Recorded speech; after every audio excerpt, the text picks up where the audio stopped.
Happy Thursday, beautiful plant people. Welcome to episode 3 of Gathering Nature. Super excited about today's show as well. Going to go and meet another very interesting addition to your culinary experience, to your medicinal experience.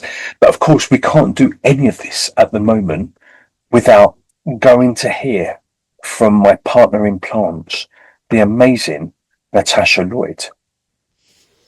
Hi, it's Natasha here from the woods of Scotland, looking really lovely, if a bit damp today. And today we are looking at Plantago major, also known as plantain, also known as ribwort. You can tell there's a couple of species that are more familiar, this one and Plantago lanceolata, which we'll get to in a bit. But Plantago major has these rounder leaves, still has the ribs underneath. This one isn't in flower at the moment. Down by the river, and we're now looking at the other plantain. That sounds terrible. Hi, Clammy. And this is Plantago lanceolata, and as you can see from the leaves, and I'll pick one, it might be easier than trying to angle the camera. It is a lance shape and has the distinctive ribs again as well on the back. There we go. So this is a great plant for so many things. Hey Jaden, let's go and talk about it. Plantago lanceolata.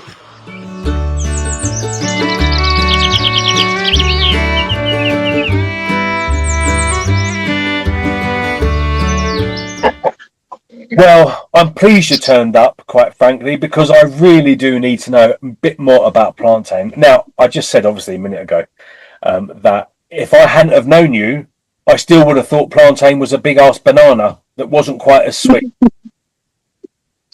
So many people think that, Jaden. It's incredible. Why is it...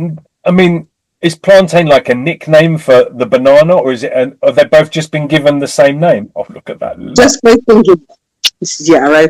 Both been given the same name, so it would be plantain ribwort is the other. So that's the thing with common names, isn't it?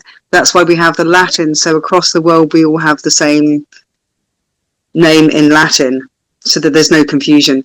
But it's actually quite beautiful when you get a local name, because there's quite often a reason why it's been given that name. Okay. Is there any connection between plantain and plantain? Not that I'm aware of. If anyone knows, can you let us know in the comments, please? Yeah, but I'm pleased because I have seen that plant. I haven't seen it here at the moment. I'm pretty sure it does grow here, but I haven't seen it here at the moment. But I'm going to start looking more now. I know more about it. But it's something I saw all the time, like every sidewalk. Where am I? America. Every pathway, every like garden, every bit of like spare land that was growing everywhere. Yeah, it grows extensively here. It's great. There's 3 different types here. There's Plantago major, which is the oval-shaped leaf. Yep. Then there's Plantago lanceolata, which is a lance-shaped leaf, long and thin. And then there's the one that I can't remember the Latin of it, but it's the one that's very small and grows by the sea. So that's the 3 main types we have here. Okay, amazing. So, tell us all of history. Tell us what you know, kiddo. Oh, there's so much about plantain. It's an ancient plant that we've used for a very long time. It's almost a bit of a panacea in some circles. So it's a bit of a cures-all. Okay. Its main aspects for me are its amount of, I can never say this word, mucilage. I still can't say it. I don't know if I'll ever be able to say that one. I don't understand what you're saying anyway, so it's all good. But it's got a lot of mucus kind of substance in it that makes it very makes it easy to it coats the digestion. Okay. And it coats the lung. They're the 2 main areas that I'm aware of it for. It used to be used as a pilgrim's plant and used to be put into ill-fitting shoes and to stop blisters. Because of the way that it's quite slippery with the amount of mucilages. Mucilages, is it? Don't laugh at me. You're allowed to. I wouldn't be able to say it. I'm not making any judgment. I just have the fact. I didn't say hospital when I was a kid. It was hospital. I really, so, so yeah, it would be in ill-fitting shoes to help stop blisters, and you'd pack it in, and it would cause a slippery way of allowing that to rub without being an issue. And it does that for the body as well. It actually coats the digestive tract and allows for any inflammation or redness or soreness that occurs to actually be healed. And it does it for the lungs. It's particularly good for coughs, tickly coughs, but when it gets very dry. what would you do? Yeah, it's amazing. Sorry, say that again? You just chew on a leaf. You can just chew on a leaf, but you can also use tea or tincture. I mostly use tinctures because they're convenient, and you've got the extract of water and alcohol. But it's also a fascinating plant. So it used to be used, or we still do, use it for insect bites. There's dispute as to whether there was an information put down wrong in written history for when a nettle sting happens. A lot of people will use dock. Yeah. But now there's under some dispute as to whether that was plantain and not dock for removing the formic acid feeling from a nettle sting. So that's quite an interesting, but you can use it for insect bites. And the reason that works, we only found out a few years ago. So it's an endomycelium plant. So mycelium goes through the leaf and into the flower. And if you taste the young flowers, you can taste the mushroom, the mycelium. Okay. So the flower tastes of button mushrooms. Wow, okay. Delicious. I've done some pickling of that. So they're really quite fun.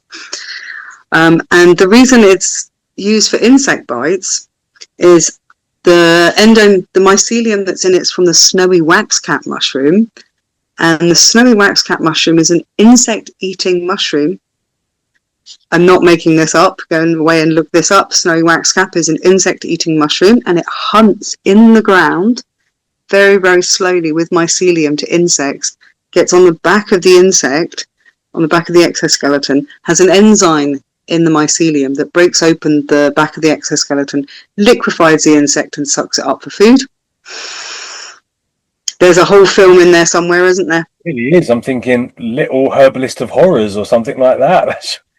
Yeah, to insects.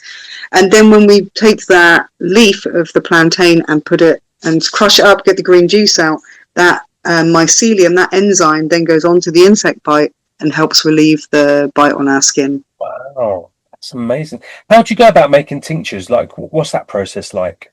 Because I hear that word a lot at the moment. Now I'm hanging with, my herbalist mate. I'm obviously paying more attention to what's going on, and I know some other herbalists, especially here in San Cristobal de las Casas, and a lot of them make tinctures. Like, I don't even know what that process is. So it's actually really quite simple. Like most things, it can sound like a fancy thing, but once you actually break it down, it's really simple. So you take the plant matter. Most of that is fresh, but you can use it dried. Some are better dried than fresh, depending on which plant it is. And you put that into a ratio of, most of the time, 40% alcohol and 60% water. When you say alcohol, do you mean rubbing alcohol? Do you mean tequila?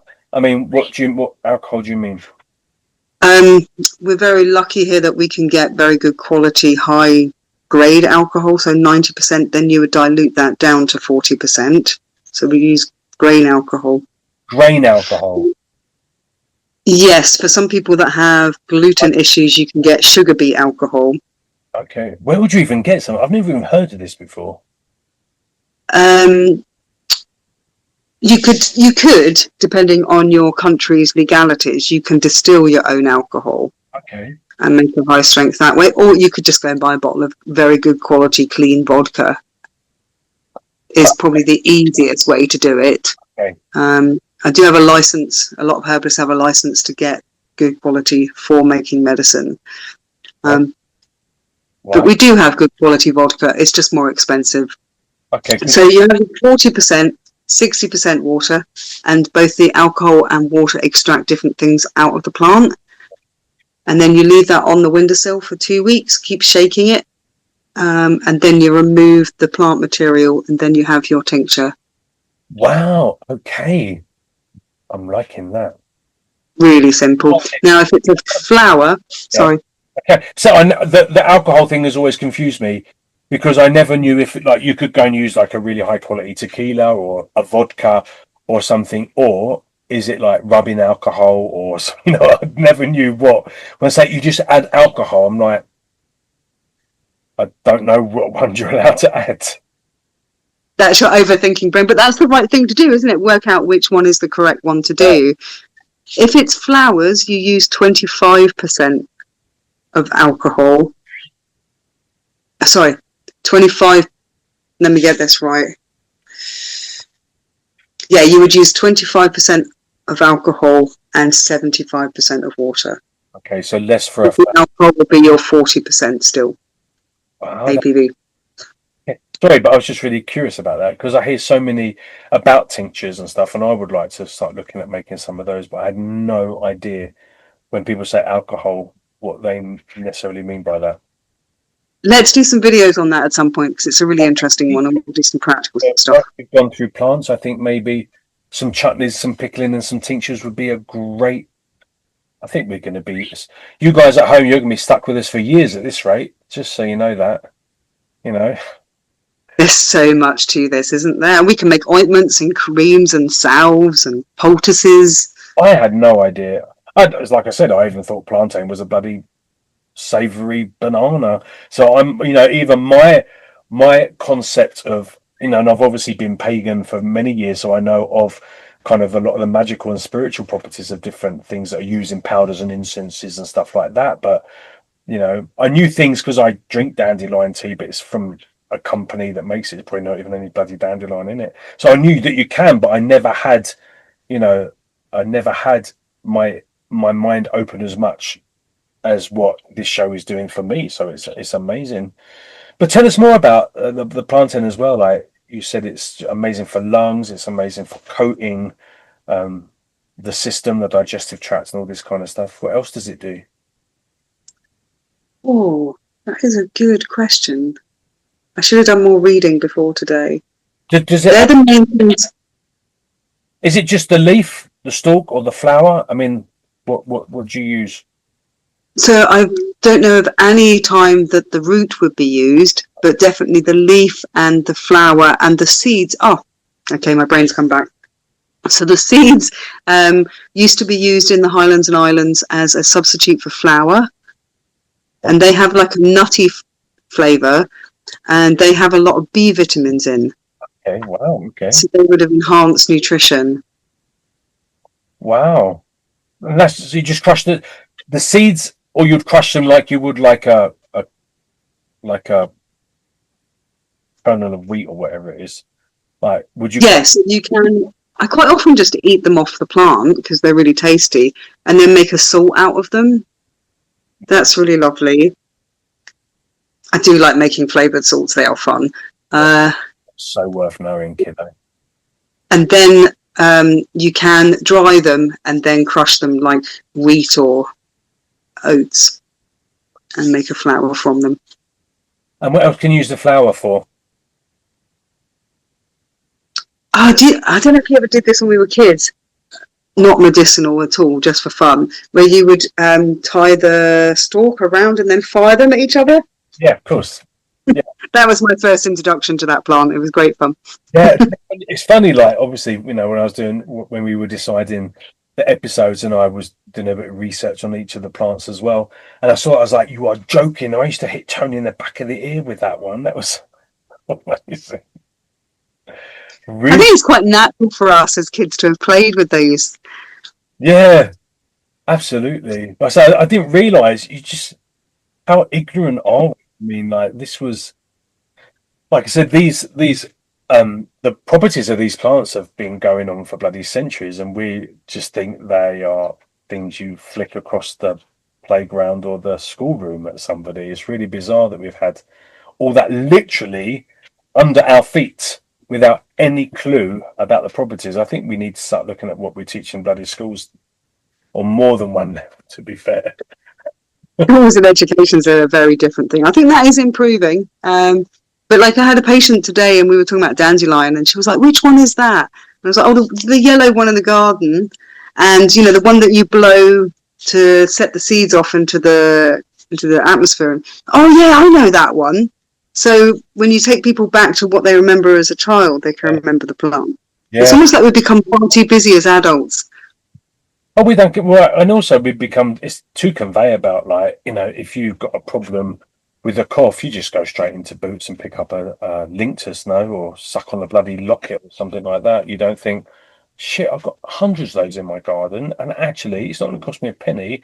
All I've got to do is chew on a leaf. All I've got to do is put it with a bit of the vodka I've got in my cabinet and 60% water for a couple of whatever it is. You say 2 weeks. Yeah. Yeah, and then I've got my tincture, and actually I'm going to have more of it than what I would have bought in Boots. So Yeah, and it will be better quality because it's not been sat on a shelf. yeah, And you're picking it fresh. No chemicals. absolutely, yeah, it's just pure. I mean, obviously that's an objective word because there's chemicals in everything. There's phytochemicals in the plant, but none of the nasty, disrupting chemicals, the positive ones. What about other kind of culinary uses? I mean, you said you make the seeds into a salt, and they've got a nutty taste. You said the flower itself can be pickled and tastes a bit like a button mushroom. Do you use the leaves in any dishes or chutneys or soups, or like we have done with the last two plants that we've spoken about? So when I was writing the book, I was like, what else can we do with plantain?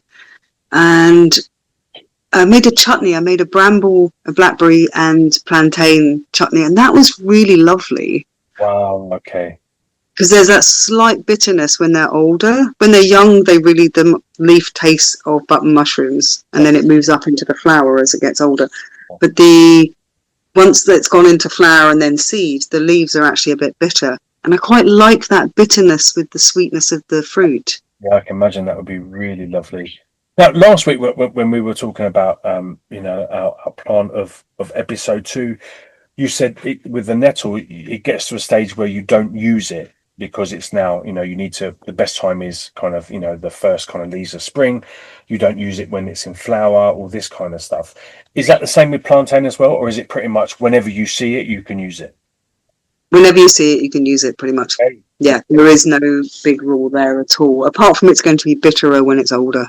Yeah, like all of us. No, I hope not. Let's not do the bitter part of our maybe more set in our ways and want things our own way.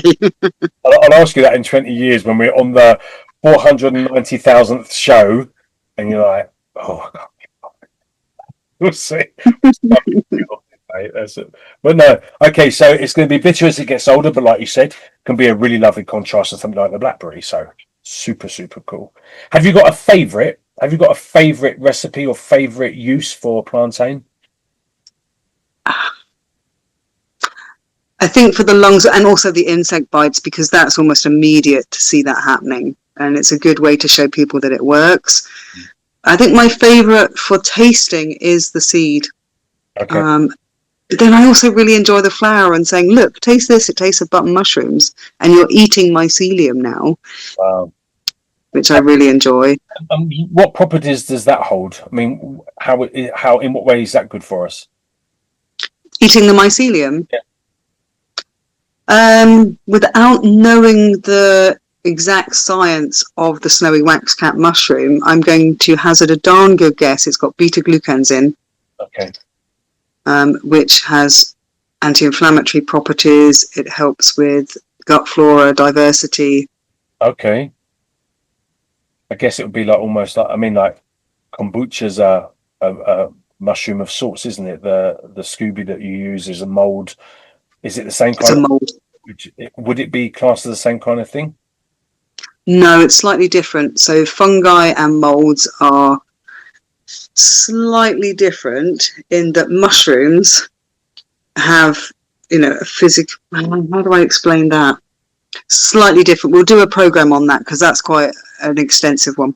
Yeah, because I'm going to do some research. People watching it like, I really don't know. I'm with Jaden on this. Like, he's a bit thick as well. No, you've just gone down different avenues to have your Well, brain filled with. I don't know. I'm being completely honest. I don't have any of your information. You've spent years studying, paying for, your education, and this is why we're chatting because I love nature. I revere nature. I use nature magically, and it'd be very exciting to hear what Jackie's got to say in a minute. But so I'm kind of with you, but I don't know what you've learned. So it's and a lot of people watching don't know that. So it's really, it's good to kind of have that. You're No, answering. I'm enjoying this. It's fun because we can. There's still stuff in my head that doesn't come out very often. And you just had a crazy ass weekend, mate. So I'm even surprised able to talk with your conferences and like the things that you've been up to this weekend. Completely saturated with herbs and plants and foraged condiments. So It was a brilliant weekend. It's a festival set up by the National Institute of Medical Herbalists, which I'm very proud to be part of. I'm one of the directors at this point.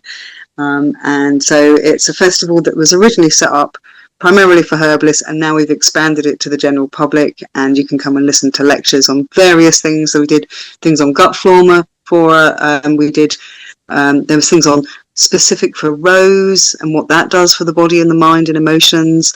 Then there was a lecture on trauma and how to try and help resolve some of that. So many different things. It was great. amazing. See, we the simple people are looking to you for the answers. So it's wonderful. No idea that mold. I think I did know that mold and kind of fungi were kind of different, but the fact that They're related.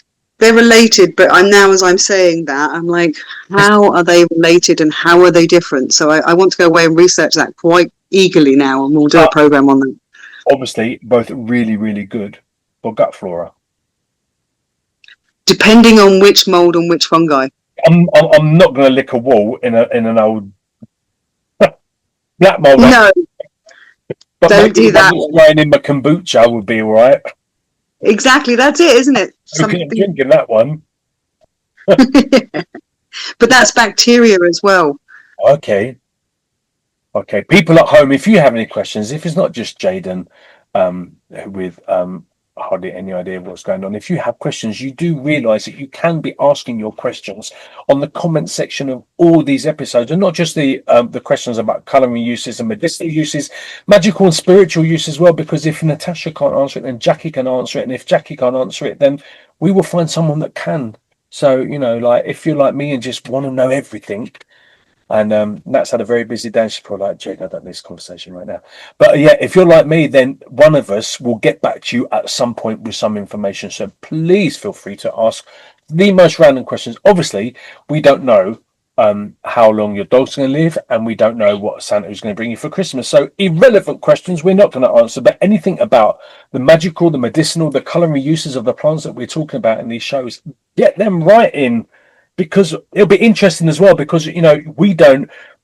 I have very limited knowledge. Jackie has phenomenal magical spiritual knowledge. Natasha has an incredible herbalist knowledge, but there might be someone from somewhere else that my grandmother used to use this, and this has this tradition in this part of the world or this part of the country. So if you have any information about these herbs that has been kind of passed down for you as well, we're always up for learning. That's a wonderful process. So please, be really interesting to know your customs, your folklore, your traditions about the plants that we're talking about. That would be really magical as well as useful. So that would be cool.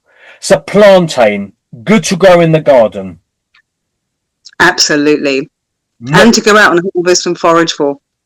yeah, absolutely. I'm actually going to look for it. I'm going to, I've got dandelions here anyway because we saw that in the first episode. I'm still looking for nettle, and plantain. I'm pretty sure I've seen it actually up in the city on the pathways of the city. Pretty sure I've seen it, but I'm going to take an even. But I'm actually going to collect a few plants because I would actually. You can try this at home, kids. Like you used to do it on Blue Peter. So for those old enough to remember, but I'm actually now when I get my little space tidied, I'm actually going to plant pots of each plant that we're talking about. Oh, brilliant. Okay, that would be really good. And then we can make things from Pot, them together. dandelion pot, and now I'm going to have a plantain pot. I'm gonna have shit. Like I might have to get some more land. Like I'm gonna have to. By the time we're finished, The hundreds of pots. hundreds of pots. But, It's quite interesting. You've just reminded me of something else about plantain. It likes to grow near humans. really, any reason? I don't know why. Amazing. So it was known, it was taken over by from what I understand, so correct me if someone knows anything different, it was taken by the settlers to America on the soles of their feet, on their shoes. Wow. Then it was planted over that way. So it is a pilgrim's plant. Wow. And you'll find it on waysides and in towns and cities and villages, more than in fields. Yeah, I'm pretty sure I've seen them up there. I'm going to go and double check over the next couple of weeks, and I'll get back to you offline. But I will show. So where you live, obviously, we've seen you by the river, and we've seen you kind of where you're living. Is it in a town, or is it still submerged in nature? I mean, are you kind of in a place where these are in abundance, or do you have to go searching for the different plants we talk about? I'm absolutely blessed. I live in a small village of just over 1,000 people in the mountains, and it's very easy. I've got it growing outside my front door here, yeah, and it's growing all over the place. It's great. Well, I think we should go and see what any other parting plantain information you want to share. Not that I can think about. Let's see what Jackie has to say. This will be really interesting. Absolutely. We're going to go live by satellite link up to the sunny levels of Somerset to go and meet our resident witch, Jackie Thackway. Let's go and check her out. I'll see you next week, Natasha. Take care. Bye-bye. Bye. Always lovely to catch up with Natasha, and equally exciting because now I know it's the time of the show for some magic and wonderment when we go to Avalon to Glastonbury levels to meet our resident witch, the amazing Jackie Thackway.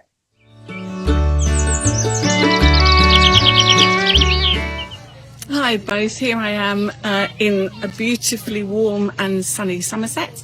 With Inner Path Wellbeing, my business, promoting labyrinths and all kinds of things healing at the healing weekend here in Somerset. It's a beautiful day, hot and gorgeous, but with a gentle breeze. So plantain, magical uses of plantain. I use plantain primarily for protection spells. It's really pokey for protection and for healing. You can add it to bags for protection. You can hang it from doors and windows for protection. One of my friends that I've seen do, I haven't done it myself, but I think it's a great idea, is you can hang it off your rear view mirror of your car, so for protection in travel. For healing spells, it is really gentle and really beautiful. You can add it to a mojo bag, a grist bag, spell jars and spell bottles, either as a whole leaf dried, or you can crush it down into powders and either use the powder for protection or healing. One of the ways for protection is to sprinkle it across doorways, those liminal spaces. Not just the liminal spaces used in magic, like the magic circle, which you can use plantain to protect that as well, but also those ways into the house, doorways, windows, that kind of thing. Some people have used it traditionally as a good luck in travel, protection for travel. We mentioned the rear view mirror for the car, but you can also put it in your shoe. And if you put it in your shoe, it is said to, if you're travelling far, to help fatigue, but also to make sure that you're sure-footed and that you get to your destination safely and unhindered. It's also really good for luck and abundance. So again, using it in bags, holding it, taking it with you, putting a piece of plantain leaf in your wallet or your bag so that it's with you all the time, bringing in luck, abundance and protection. One of the ways I like to use it is with the labyrinths, with meditation, with mindfulness practice, particularly afterwards. It's a really good grounding herb. So you can use it again as a powder, or you can hold the leaf, or you can use it in whatever way works for you. I always think work with the plant, as long as you're working safely, work with the plant and let it tell you how it will work for you. So it's really good for the labyrinth work. If somebody is at the centre of a labyrinth, if I have plantain, I'll get them to hold it, or I might even get them to use the powder of plantain.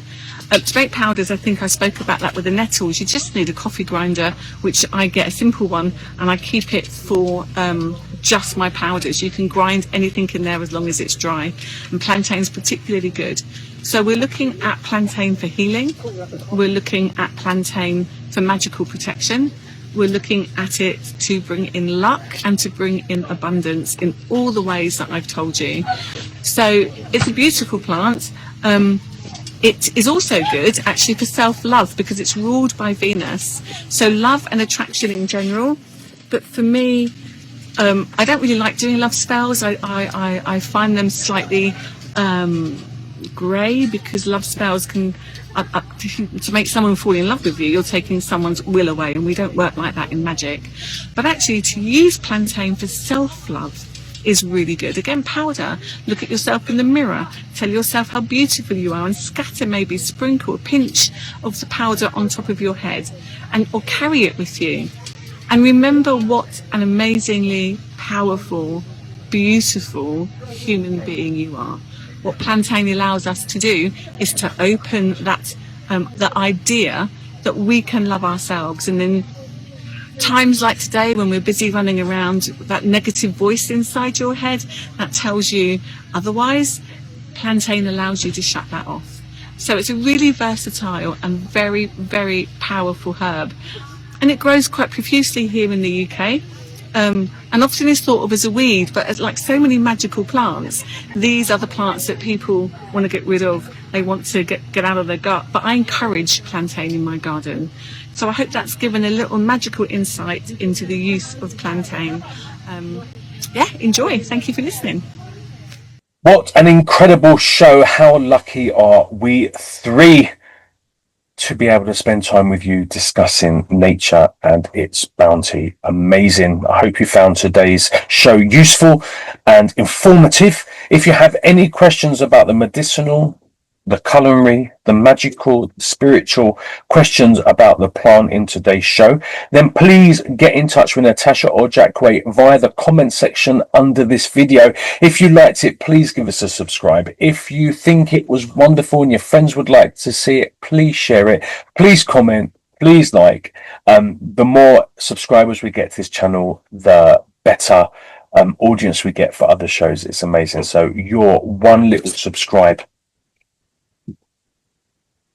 can make a huge difference. Thank you so much for joining Jackie, Natasha and I today. The three of us, when shall we three meet again, ladies? In thunder, lightning, or in rain? When the hurly-burly is done, when the battle's lost, I could go on forever, but I won't. Anyway, we will meet you again next Thursday on episode 4 of Gathering Nature. Already can't wait. Take care. Stay beautiful. Bye-bye.